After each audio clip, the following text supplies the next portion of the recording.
Hi, I'm Christina. And I'm Matt. And this is New Wayz Podcast.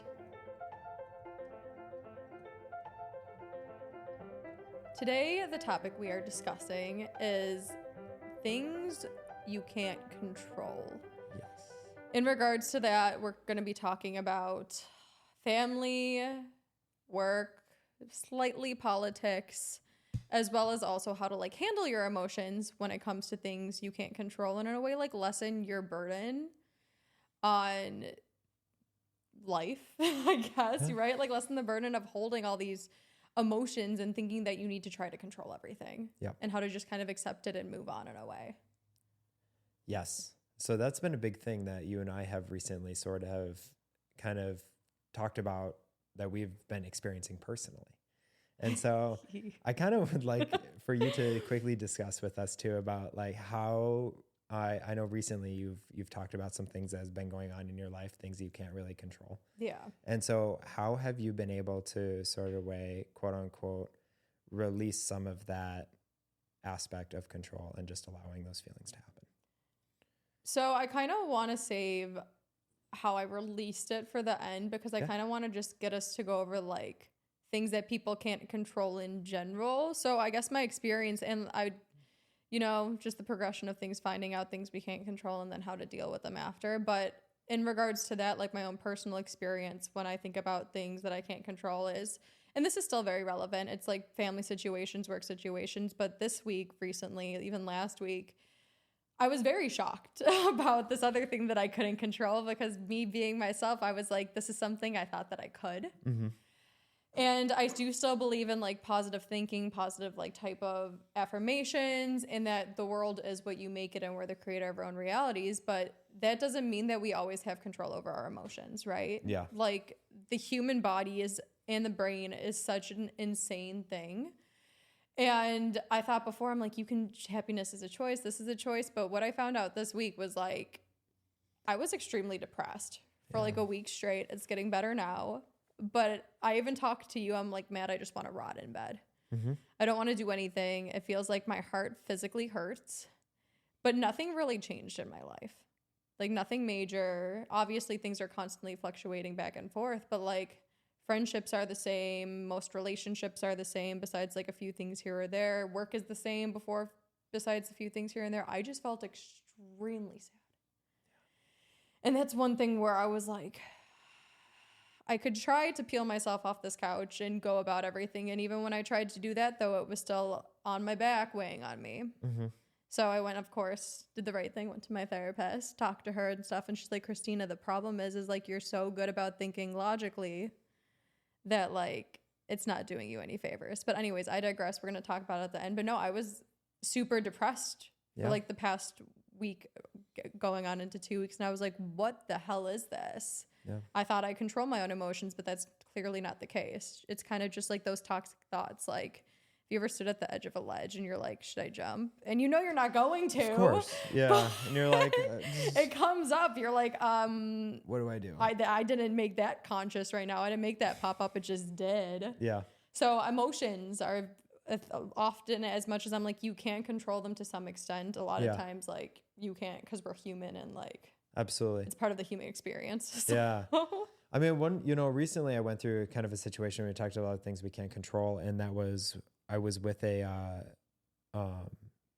actually a first grade class, this past week. And, cause I was just, working with a kiddo, in that class. And I'll never forget, this parent came in to work with us, and they were just so stressed out the entire time. Cause it was our class. We needed extra stuff here and there. And I could just see this look in this parent's eyes, just how is this okay? What we're doing? What's this? What's going to happen here? Where are we going to do this? And I could just was tell there even a thought, or was it mostly just reactive activity? No, it was just total reactivity. Yeah. But I mean, also the thought was there because the class is a lot, you know, and the kids are a lot, and there's a lot of feelings related to it that can come up. And so that's a really big thing. And so the thing is I just remember being really relaxed in that moment. I thought to myself, I was like, man, why is this person so stressed? Mm-hmm. You know, why does this person seem so? And I realized that when they were put in an environment that they didn't that wasn't comfortable to them, or they weren't really maybe the most aware of, it kind of created this like false narrative kind of in their head that like everything had to be like perfect. And if it wasn't perfect, the whole thing was going to crumble. And granted, in that person's life, I don't know what that person does for a job, but it seemed pretty stressful. Yeah.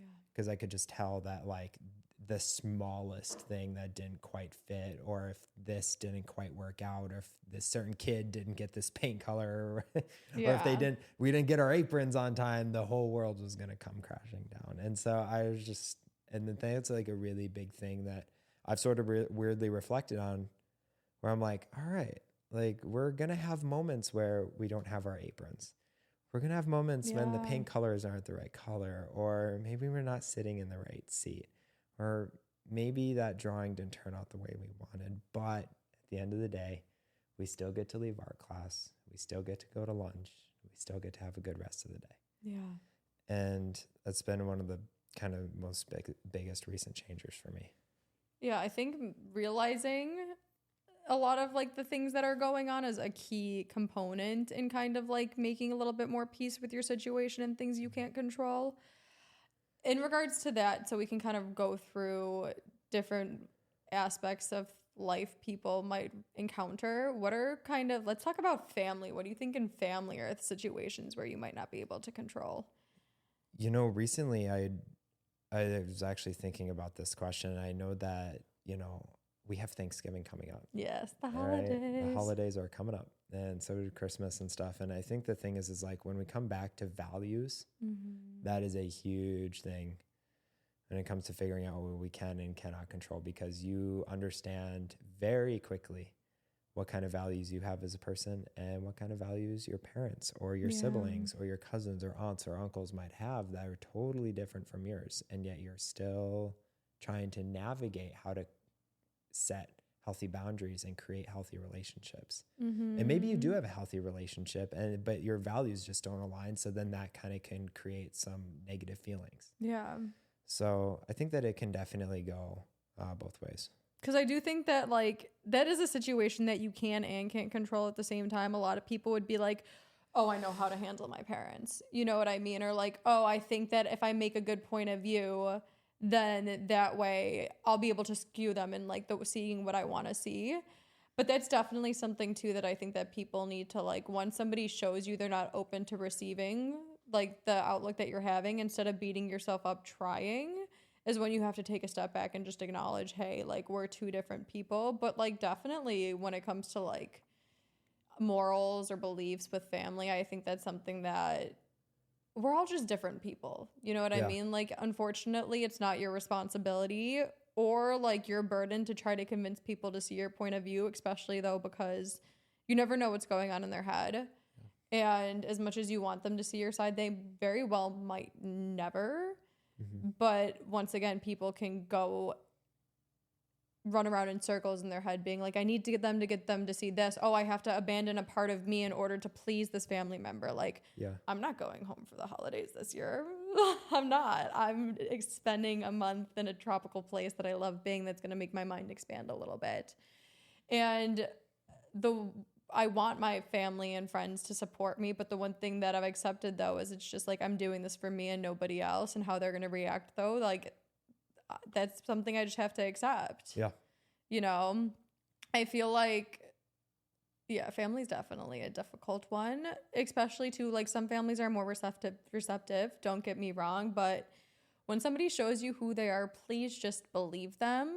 Yeah. Because you're going to waste a lot of energy trying to control like situations that are out of your control. Just like even with the holidays you're saying though, like last year, my mom, she's going to hate that I'm saying this. My mom set her oven on fire. You know? She burnt the what? She set the oven on fire. Oh. We had a grease fire. And in that moment too, though, we could have either let like that ruin our entire day and stress about it, or just be like, this is the situation we're running into. We do not have meat for the meal. We can, like, what are we going to do? Fight the fire? Like, yes, you fight the fire, but like, am I just going to make a turkey come out of thin air? Did it burn the kitchen then? Like, no, but the oven was not salvageable. Oh. It was But that's what I mean, though. I'm just like, there are circumstances that just pop up, though, and you're like, me and my sisters were laughing. Like, my mom and my brother-in-law were not too thrilled, but yeah, that's something I can't control, right? Like, I didn't know that was going to happen. I feel like a lot of times during the holidays, we all stress about making things so perfect. yeah. Everything has to be perfect. This gift has to be right, but remember what it's truly about. Yeah. And that's not doing, like, stressing about those situations, it's not doing you any good. How do you personally, I have a question for you now that on that discussion of not being able to do, like, it's not doing you any good. Mm-hmm. How do you deal with self-destructive people? What do you, the self-destructive people? Yeah. Like, as family members, and you're talking about things we can't control, how do you deal with self-destructive family members? Define self-destructive. So in regards to, say, like, they could be addicted to something that's really hard for them to work with. So that's like a huge thing right off the bat, addiction. Just like somebody who's always chaotic in a way. Yeah, it could be habits, could be bad habits. My biggest thing that's like bad coping skills. What's helped me but no, completely though. And what's just helped me so much in my life when it comes to like friends, family, work is realizing that like as much as I want to, I can say my piece and not try to force it down your throat. I'm like, as long as I've done that, like you can't change people if they don't want to change. You kind of just have to accept people for who they are and realize what's yours to carry and help with and what's yours to just be like, yo, this is not a situation for me. Yeah. I feel like just being a little bit more aware of the situation and looking at it like this person's constantly been like this in my life. I don't think that they're open or receptive to me like trying to help with the situation or get them to calm down. I'm going to take a step back and like be there where I can to support them. But like, I don't know. I'm really big on energy now. And I'm just like, your chaotic energy is not my burden to carry or to suck in either. Like I literally will just watch from afar and be there the best that I can if I choose to be there. There's some people I can't stand to be around. And that's where I'm like, I can control me and myself and how I respond to things. And I don't want to put myself in a situation where I might not act the way that I want to act or a way that I'm proud of. So I'm just not going to put myself in those situations. But for loved ones that you still want to be around is kind of just like genuinely accepting people for who they are. I feel like will save you a lot of heartache because like that's something you can't control. Like I can't control what you actually really want to do. I can share with you my opinion and my feelings, but you're going to do what you want to do anyways. Most people do. So once you shared and spoke your piece, I think you just have to accept you did everything that you can do. Other than that, like we can't control other people. This is not a video game. This isn't Sims. Yeah. I think that's it. It's just like radical acceptance of who somebody is and then realizing like I can still be there, but just from afar. The idea of radical acceptance is really fascinating to me because it's just like being able to actually set that boundary with people and be like, that is on you. Yeah. Is to me is so... To me, that's not wild. A boundary, though. A boundary is you, like, if somebody does something to you and you're like, this is not okay with me. This does not feel right. That's something I can talk about a little bit later when we get into my depressive stuff is like, if something's not feeling right with you, you kind of do need to say something, though, because if you don't, you're abandoning yourself. And I don't like that. To me, that, like, radical acceptance, it's not setting a boundary. It's just accepting the moment and the person for who they are. So I would say that, like, I've through radical acceptance, I've set massive. So yeah, they can go hand in hand. Yeah. But I don't like that's two different things. Radical acceptance to me is just like in a way it's like living in the moment. It's like instead of trying to change something all the time, you're like, okay, this is where we're at right now. Yeah. I think for me, I look at radical acceptance and I'm like, for me, it sets a boundary because it sets a boundary for myself. Because I don't allow myself to downward spiral with radical acceptance. Because it gives me the opportunity to recognize that I can't be in control of what that person or what that situation is, especially when it comes to, say, self-inflection or negative coping skills. I'm like, at the end of the day, sadly, the choices that they make are on them. Yeah. And I can't be in control of that. Experience camps taught me that more than ever, especially working with the kids that I worked with. And so at the end of the day, I really recognize that through radical acceptance and almost in a way, I know you say it doesn't set a boundary, but for me, it really set like a personal boundary of recognizing in those moments, I can't do anything about this. So because I can't do anything about this, I have to move forward because I Mm-hmm. am a very caring person and I love carrying the weight of the world on my shoulders because that's just who I am in my nature. I know that, you know, when I went to the breath class with Mm-hmm. Gianni, I came out of that breath class literally in tears because I felt like I had 50 million pounds taken off of me because for so long I held on to so much trauma. But it wasn't your baggage. It wasn't my baggage, but it came to the radical acceptance of recognizing I can't hold on to everyone's stuff. So because of that, it set that boundary for me. Yeah. So, well, radical acceptance doesn't even necessarily mean just like with people in general. It could also mean just like circumstances. Yeah. Like this is plainly like where I am right now, like no more, no less. I'm not like looking into the future, trying to create and like dwelling on this moment because I don't have what I want, or like I'm not dwelling in this moment because I don't have what I have in the past. Like radical acceptance can be practiced in all aspects of life of things you can't really control. Because like I can wish and pray for tomorrow, but like it's not going to come before it's time. yeah. You know what I mean? So, and like I said, with boundaries, they go hand in hand. But the one thing I really want to make clear when it comes to like setting boundaries is like, my therapist asked me this and she's just like, aren't you, I realized that like, even though this person or these people have been in my life for a while now, like just due to who I am as a person, I'm different than what I was when I first met them. Like, I guess certain things that they were doing was affecting me. Mm-hmm. So that's something I can't control though either. It's just like, I mean, I don't want to digress. I can go down and like tell myself it's okay, but my body's physically telling me no. I don't want people to say like abandoned who they are. Cause my aspect, she's like, aren't you angry at this person? I'm like, no, how can I be angry for somebody being who they are? And she's like, yes, but anger also kind of sets a boundary in a way. Cause then you can voice your, like, how would you feel if you told this person, like, when you do this, it does not make me feel good. Yeah. And I'm like, why would I say that though? That just seems like it's starting a conflict that like should not arise, because I'm like, in reality, I don't think this person really cares about what I have to say because we're just at different levels now. I have a feeling it's just going to be met with resistance, if anything. She's like, yes, I get how you're like focusing on the things you can't control, but you also can control not abandoning yourself. So she's like, if that's something that you feel like you need to kind of say to like set yourself free and see who that person actually is, like you do need to say that though. So you can control on not abandoning yourself. Yes. Whoa. Because like that's the thing though, is like I've always been this person in regards to emotions, like because people set us off. Yeah. People like family members will say things that set us off, work situations, like you don't like the situation that's going on. A lot of times I feel like with work too, we want to shut ourselves down and not speak up because we're like, it's just not worth it. Yeah. Like I want to make more money, but I don't think they're going to be open to it. And I think I might just be stepping on toes, or like this project we're working on, I think I can do it better, but it might be met with resistance. But it's like every time you abandon yourself doing that, like you never really know the outcome. And she's just like, Christina, why you've been feeling so depressed lately though? And like internally your heart's aching is because you're not speaking your mind either. Yeah. She's like, do it in the most gentle way possible. Mm-hmm. And like accept that like the way they respond might not be the way that you want them to respond. Yeah.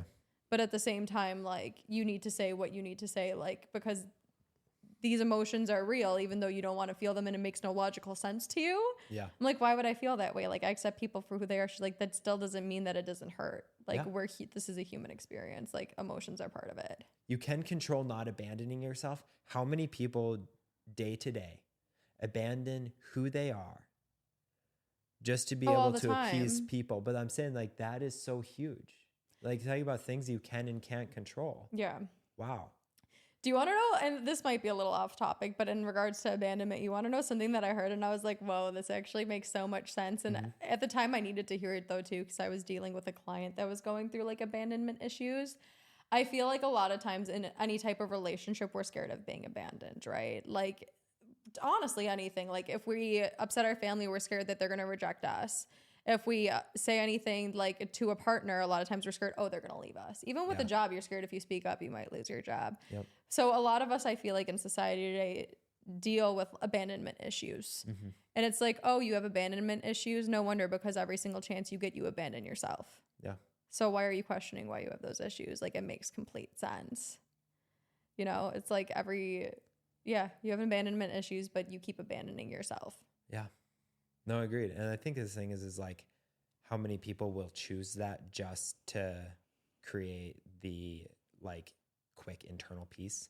Like it's almost like the instant gratification in a way, because I talk to, you know, my partner a lot about brave conversations.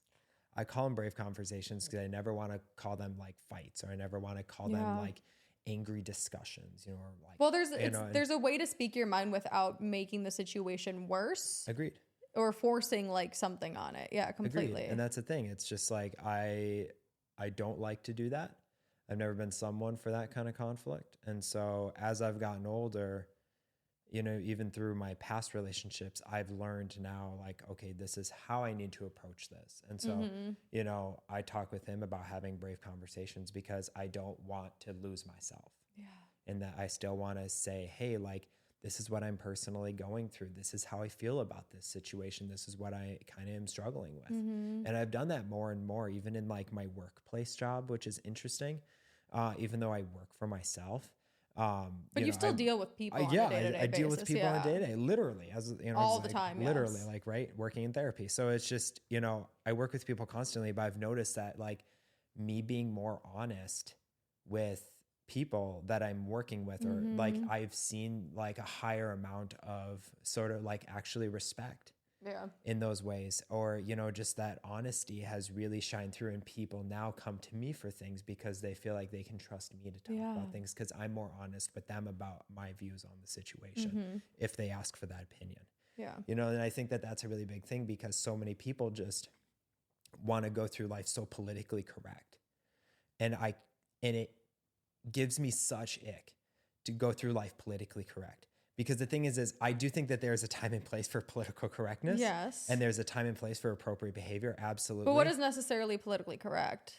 It varies from person to person, I feel like. Some people might say like your actions or your thoughts or what you're saying is completely valid in that moment. Some people might think it's completely absurd. Absolutely. That's what I mean, is like we can't control other people's thoughts. Exactly. Yeah. But imagine being in trouble for having those thoughts. Right? Like, and even just like thoughts that you're like, maybe, hey, this is something you're dealing with at work, or maybe this is something you're dealing with at home or whatever. And like, then you have someone who goes and tries to, you know, shame you or cancel you or make you feel less than for having, you know, but you're kind of doing that to yourself from abandoning yourself to fit everybody else's box anyways. I don't know. From what I've just realized is great things and innovations happen when you do speak your mind. And I feel like there's a certain way you can go about it though, without having people like, if somebody wants to cancel you, they're going to find every reason to. If somebody wants to come after you or say something bad about you, like kind of that one person, I'm like, were they looking out for me? Someone's going to find something that, like you said, that's going to upset them. If somebody's looking, they will find, but that's something you really can't control. Like if somebody has it out for you, you don't know what's going on in their head.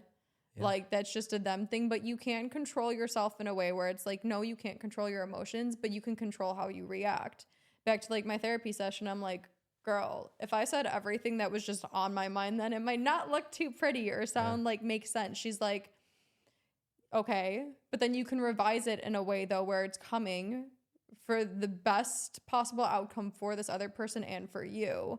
Like as long as you have the interest of both parties at heart and you speak your mind and you do it from like, because you can control how you react though, speak your mind, but do it in a manner where it's not like offensive to anybody, or try not to be, because people are going to find offensive what they want to find offensive anyways. But she's just like, go about it to the best of your capability that you know how to, without trying to be deceitful or like hurtful. That's all you really can do. Right? Because like regardless, I can go at things the nicest way possible, but somebody might not like it. But I don't know. It's just, you can control how you feel about yourself and what you put out into the world. Other than that, like a lot of things in the world we cannot control. Yeah. Like that's just a proven thing. Who actually knows? Yeah. Absolutely. I mean, the only person that knows is yourself. Yeah, exactly. Yeah. So I think just kind of radical acceptance, monitoring how you feel, acknowledging it, and then finding the best way to speak your mind. Yeah. You know what I mean? Because like I've said, you can control how you react to things. That's literally the only thing that we do kind of have control over, is how we react to things and like how we want to like implement a plan moving forward. But even that plan goes up in smoke sometimes. Absolutely. So it's just trust yourself and have faith in it. On that note too, besides like we've talked a lot about other people and how to deal with them, how do you think that you can kind of move about we've had so many reoccurring themes. I feel like this has been a rough month for us. This has been a really rough month. I went through a mild depressive state for like reasons that I was not even aware of. Mm-hmm. And then like we've lost somebody. Yeah. So there's that, and that was a situation that was completely a freak accident. Yeah. And that's something that like people might deal with that's really hard to control. How do you think we can kind of accept that or move forward with those situations? I don't mean to bring it up because I know it's difficult, but yeah. It's okay. Yeah, I'll talk a little bit on this. For those who reviewers don't know, my partner, Sam, his stepmom, was killed about a month ago while on a business trip in Amsterdam. Mm-hmm. It was a really tragic loss, very unexpected. And it was, talk about things we can't control. It was one of those moments where I remember you and I going on a hike that day with Sam, and we all just kind of like stood in silence. Yeah. And we were just like, because neither of us knew how to really fix it. And because we can't. We can't bring her back. Yeah. And I'm a fixer, my whole life. I've been a fixer my whole life. And I've dealt with grief. I've dealt with loss in the past within my own existence, but to deal with it with someone else and trying to be there for someone you love it was challenging, because even as a therapist, like I was like, yeah, I got this. I can be there. I can show strength. And like, I don't think you don't always have to have it. You don't always have to show strength. No. And that's the thing. And coming back to things you can't control, but recognizing what you can in those moments. I thought the best thing for me was to like shut. I know. No, please, because this is real though. No, yeah. It is. And like, I recognize that I have a master's degree in therapy, that I know how to deal with this, but I became an infant in this moment. I abandoned myself completely to just sort of take care of Sam. Mm-hmm. And like, not in an abandonment in a bad way, but more an abandonment like, I can't work myself through these feelings right now. I just need to be there for him. Mm-hmm. I need to be there for him.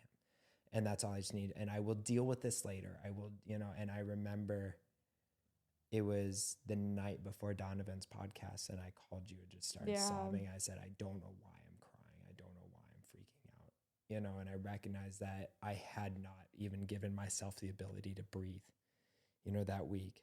Mm-hmm. And I think that was really hard, because it was a moment I was trying to control. Yeah. And the fact that like, it wasn't even an external thing at that moment, it was all internal. And I could not control it. I could not control myself. Mm-hmm. And that to me was like a really big awakening moment for me. Mm-hmm. And I think it's like, we always talk about, the things we can't control, they're all external. But also, and we also always talk about how like your internal is in your complete control all the time. Yeah. And like, it is to some extent, but sometimes it's not. And we even spoke about this coming here once again, like, trying to control your internal all the time. I'm not saying like go out there and do every toxic thought that comes to your head and act upon it and just be a maniac. But I'm like, when you abandon yourself and those emotions, like it makes us hard, unempathetic individuals who don't know who we are anymore. Yep.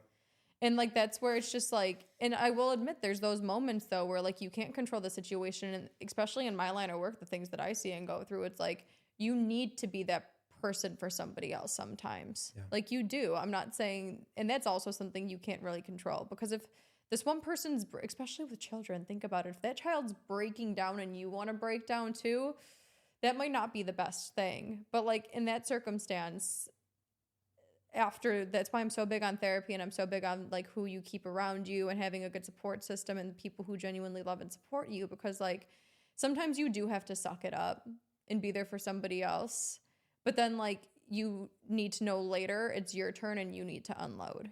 Yeah. So it's like listening to yourself and allowing yourself and being like, this is what my intuition's telling me in this moment. I need to try to be here for this person, because if we both break down, it's not going to be good.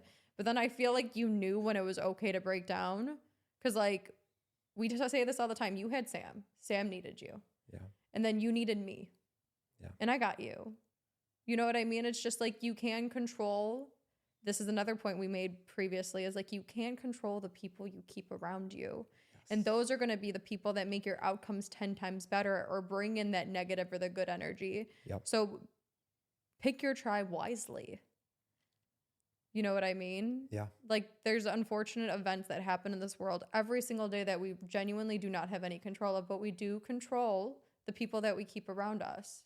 And that does make a big difference. And that's where it also comes to like radical acceptance too. It's just like in that moment, you really couldn't do anything. I was even on that hike with you and Sam, and I'm like, I want to say everything to make it better. Yeah. And like you can though, and like because he was saying, somebody keeps saying like they're in a better place, or like go listen to this, and they're like, stop, this is driving me crazy. Yeah.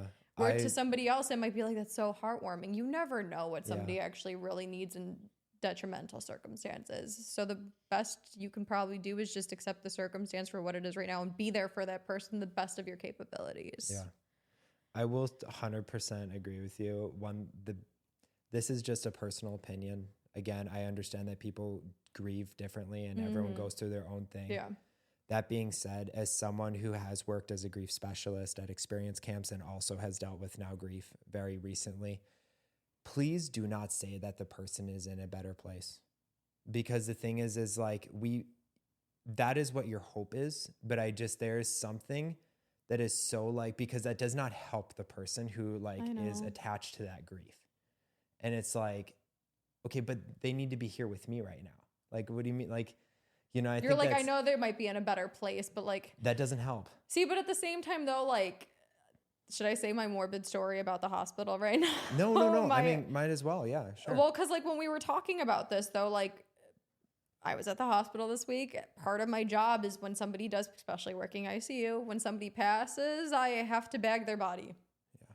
So like I was with actually a new nurse in the room too, and she seemed like very hesitant, and in my head I was like, am I jaded? Like, why do I feel like this is just, it's a big deal. I feel deeply for their family members, but one of my beliefs is that like your body is just a body, like your spirit and your soul is somewhere else there.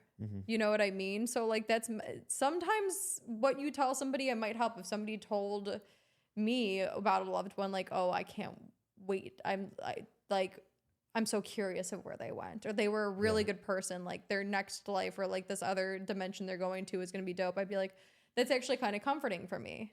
Where like somebody else though, it might be like, are you out of your fucking mind? Yeah. You know what I mean? So like you do genuinely never know, like if you know the person, you know what to say a little bit more, but like I don't know. Also too, like hurt people do hurt people, and I see if you're angry though, like you can get angry at somebody for saying the wrong thing, but that's why I just try to keep in mind, I'm like, just do it from the kindness of your heart and not trying to be like, oh, this is what I'm supposed to say. This is what I'm supposed to do. If you want to do anything for somebody who's hurting, do it from the depths of your soul and the kindness out of your heart. Because like that people can tell though too. Yes, absolutely. You can do something I don't agree with, but if I knew if it was trying to help me, I'd still be like, thank you. Yeah. Yeah. Absolutely.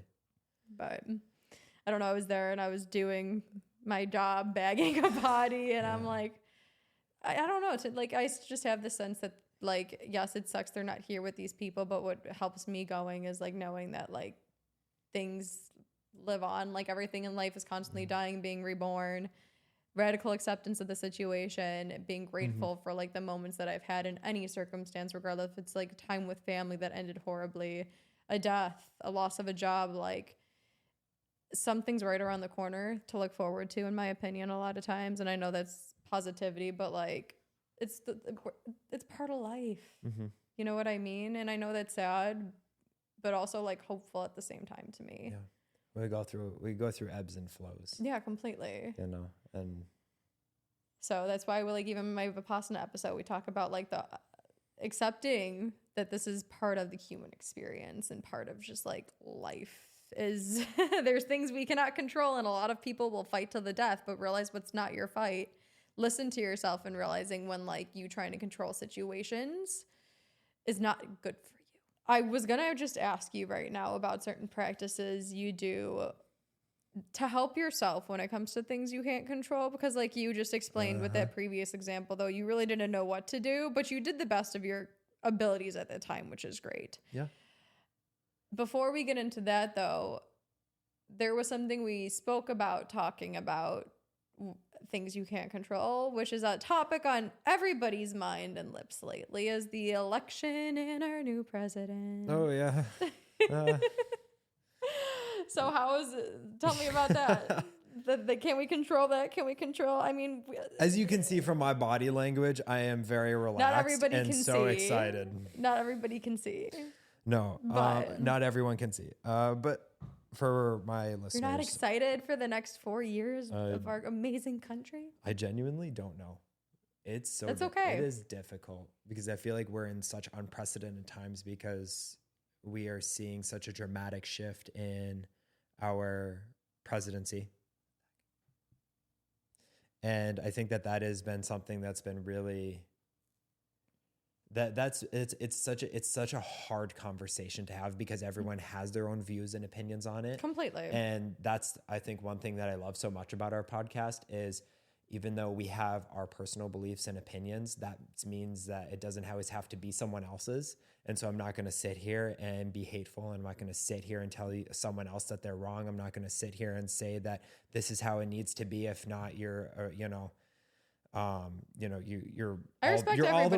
words in the book, right? I'm not gonna do that, right? But that being said, at the same time, I think it caught a lot of people off guard.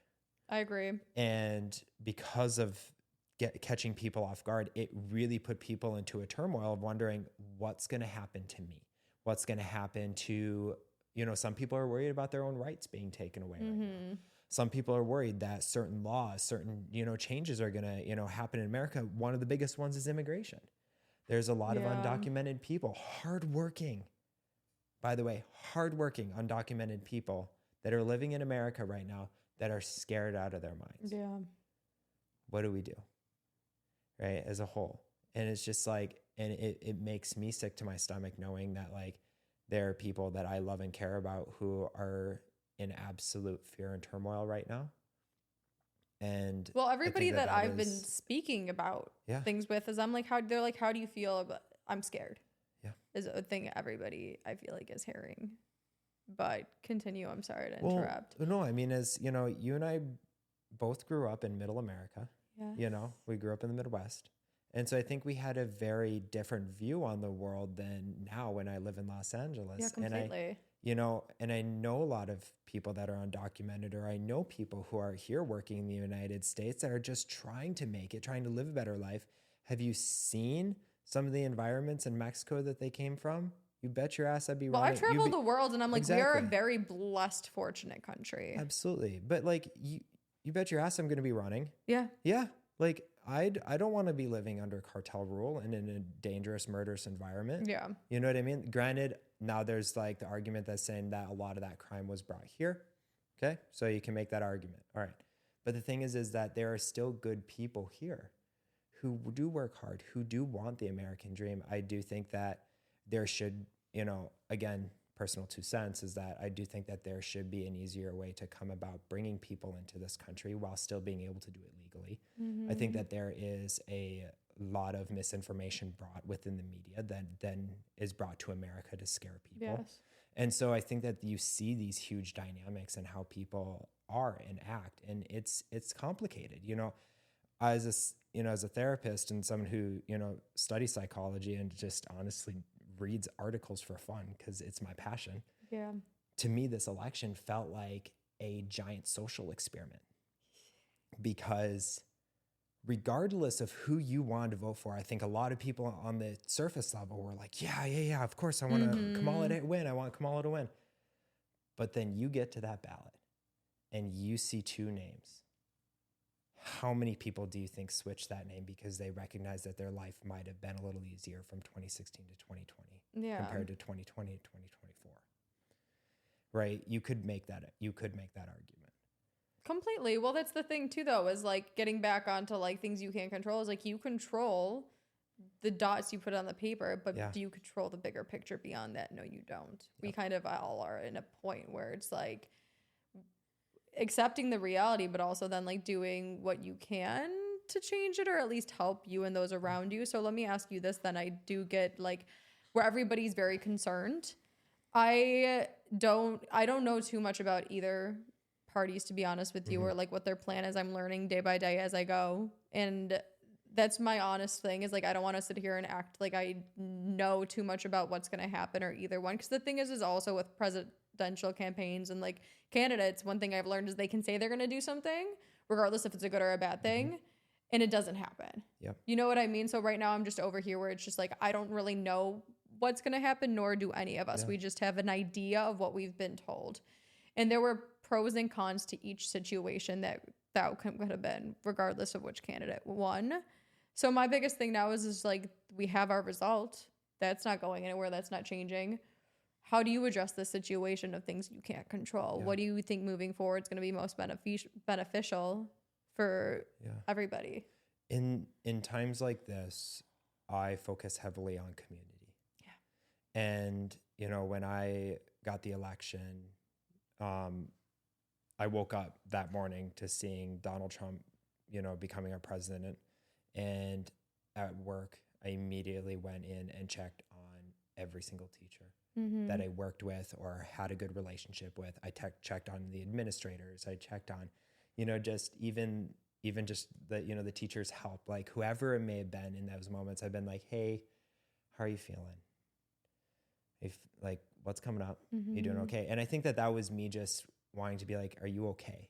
Yeah. You know, and just checking in. That's why community is such a big thing. It is so important. And who you surround yourself with, definitely. And who you surround yourself with, absolutely. And it's like even people you may not have like a, you know, really close connection with, I still went out of my way to make sure that, you know, hey, are you, you know, just checking in. Are you doing okay? Or how are you feeling about this? You know, and just allowing people to just be open about it. Some people, you know, were more okay than others. You know, some people were absolutely just stressed out of their minds, and some people were like, you know what, it's just another 4 years, I'll move on. And I'm like, all right, sounds good. I get where people are stressed completely, and I get where people are fearful. Yeah. But right now, let's like look at the kind of the facts is one thing that I feel like might help people sometimes dealing with unknown, is like looking at what's actually true in this moment instead of going out on tangents of what might happen. I'm like, nothing has happened yet. Yeah. We don't really know what's going to be past, what's going to happen, what's going to fly and what's not. You know what I mean? So I'm like, I get where it's scary. Stick with that. Feel that. But do not let it dictate your mind and go on a tangent and create a reality that's not even a reality. Yep. You know what I mean? Because I feel like we are all so good sometimes. And that's where I'm like, the mind does crazy things. Yes, acknowledge your feelings. But when you're creating a scenario in your head and it's literally like a movie of what you think is going to happen when it's not taking place right now, I'm like, please do not let that control your mood or your attitude. Focus on your emotions, acknowledge them, speak with people who care about you about those emotions. But let's not stress ourselves out about something that has not happened and might not happen yet. Yeah. Because like stress is a huge causer of disease. Your body is not functioning the way it's supposed to. And I'm like, honestly, if the world's already rough enough as it is, do we need to add another thing in there? Do we need to add your health getting blown up too? Yeah. Like, let's, you know, I mean, that's just something I thought. I'm like, I just want everybody to like, and that's the thing though, is like, no, we can't go up there and like change the president right now or tell him like, we kind of can, but like you can control your voice. Yeah. So I think the more people are just open, honest, and vocal about what they want for this country, and the more we all come together as a community and realize that we all are in this together, because there's power in numbers. There is. I think a lot of times the nation and people we're taught to be divided because it's easier to control a nation divided, let's be honest. Yeah. But like, I think right now what we all really need is like, we can control each other. And if we don't feel like this higher power in our country has our back, can we at least just have each other's back? Yeah. Can we at least be kind to one another? That's something we all have control over, is being kind to one another. And even if we don't see eye to eye on a bunch of different things, let's just all kind of agree we all want to be safe and healthy and like not do harm on one another, you know? Absolutely. Like, let's just have each other's back through this, speak your opinion and your voice, try to make ourselves be heard, but also realize when it's just like, we're doing our best. Yeah. You know? Absolutely. And I think the thing is like, when it comes to community, especially like reaching out to local organizations that you feel are important to you, you know, reflect on certain moments or aspects in your life that created huge impact, you know, and finding people in the community who have very similar values and beliefs when it comes to those things. And I'm not the thing when I hear finding people with similar beliefs is sometimes I feel like then it can be a little isolating as well, though, because if you hang around with people who only have the same beliefs as you constantly, sometimes that can mean like we're not for anybody else. I encourage people, yes, find people who have the same beliefs as you, but also be open and understanding to other people. Completely agree. Yeah. I think it's just more for like immediate. Yeah, I do agree. Yeah, just finding people, like, because I'm not asking, a Democrat to go join the RNC right now. Yeah. You know what I mean? That's not what we're saying. What we're saying more is just like going out into your community, actually reaching out to people, you know, finding those things that, you know, you do enjoy, that you can, you know, find common ground with other people. And then from there expanding, like you were saying, and being able to find new people and find new experiences. The greatest thing in the world is being able to talk to someone without an ego. Yeah. I know that sounds insane. Do you think that's easy to find? No, absolutely not. But the thing is again, what we can and cannot control, you can control yourself. I do a lot of the Be times. that person for somebody else who doesn't have the ego. Yeah. Realize where you need to put in some work in yourself, take the necessary steps, and just be there, be a listening ear. Yeah, absolutely. And the thing is the best part is like I've learned through myself and just these past, 3-4 years of really just self-reflection that if I choose not to have an ego when someone is telling me their beliefs and stories, and I just come from the question of why, it is so fascinating. You learn so much too. You do. And even if it's something that's like absolutely wild and you're like, oh, what the, like you're like, whoa. As long as it's not attacking your, like, no, that's the agreed. thing. People feel attacked because a lot of times if you don't agree with my belief, that means you're against it. That's not true. Yeah. I'm like, we don't have to see eye to eye, but like, please, like, intrigue me for a second. What's this about?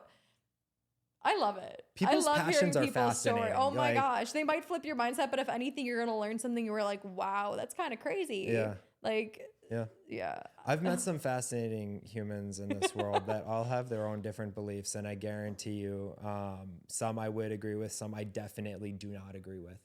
But that being said, at the end of the day, I've learned to love, and appreciate every interaction I've had because I feel like everybody has a purpose in this world. They genuinely do. Without like one side, you can't have another. And like without different opinions is no room. Like that's how you get all these different ideas is you bring two people together probably with different ones and you come to a conclusion. Yeah, absolutely. And it's also too, the biggest thing, it shaped me as a person I am today because of it. So I'm very grateful for those moments and being able to control what I can. Yeah. And by recognizing what I can't control, that's okay too.